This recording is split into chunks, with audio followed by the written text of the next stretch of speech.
Hello guys welcome to my vlog. अनि आज चाहिँ मेरो दिदी हुनुहुन्छ यहाँ। अनि आज चाहिँ हामी साउन 15 स्पेसलमा चाहिँ दिदीको स्पेसल रेसिपी रिच खिरको रेसिपी हामी यस भिडियोमा देखाउन जाँदैछौँ। हो हजुरहरूलाई मनपर्छ होला र हजुरहरूलाई पनि मन पर्यो भने चाहिँ यो रेसिपी युज गरेर हजुरहरूले मिठो खिर बनाएर खानु होला।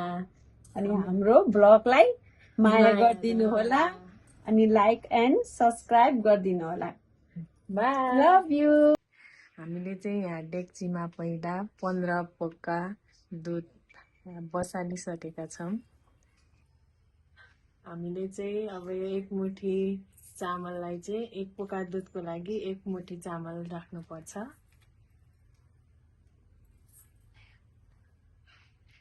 अनि हामीले यो चामललाई राम्रोसँग पखाल्नुपर्छ।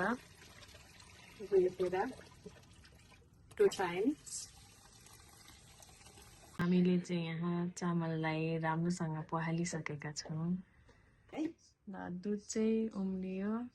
अब चाहिँ हामीले चामल हाल्छौँ। अघि हामीले मजाले पखालेर राखेको चामल यो 15 लिटर यो 15 पोका दुधमा हाल्छौँ।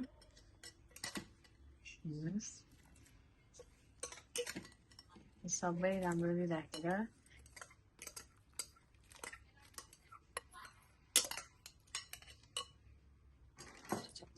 यसलाई एकछिन चलाउँछौँ। अब चलाउँदै पकाउँदै गर्नुपर्छ।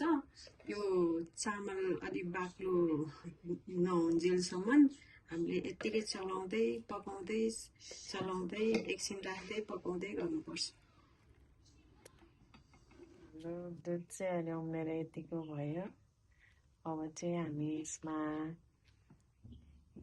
चिनी अनि यो ल्वाङ सुकमेल, यो मरिच, हामी यिनीहरू चाहिँ अब यो थोरै मरिच राख्न जाँदैछ। यो चाहिँ डाइजेस्ट हुन्छ। सुकमेलको धुलो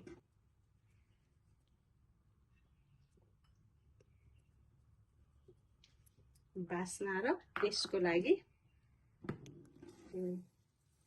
चिनी स्वाद अनुसारले हाल्ने।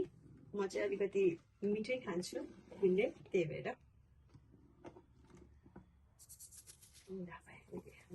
हाम्रो खिर चाहिँ पाकेर अहिले यतिको भयो। पाकिसकेको छ। अब खानालाई रेडी भइसक्यो। हामीले यो अलिक बाक्लो हुँदा चाहिँ नटासोस् भनेर यसलाई चलाइराख्नुपर्छ मिडियम आगोमा। हामी चाहिँ खिरलाई अब आलुको तरकारी, जेरी र पुरीसँग प्लेटिङ गरिसकेका छौँ र हामीलाई खानालाई रेडी भइसकेको छ।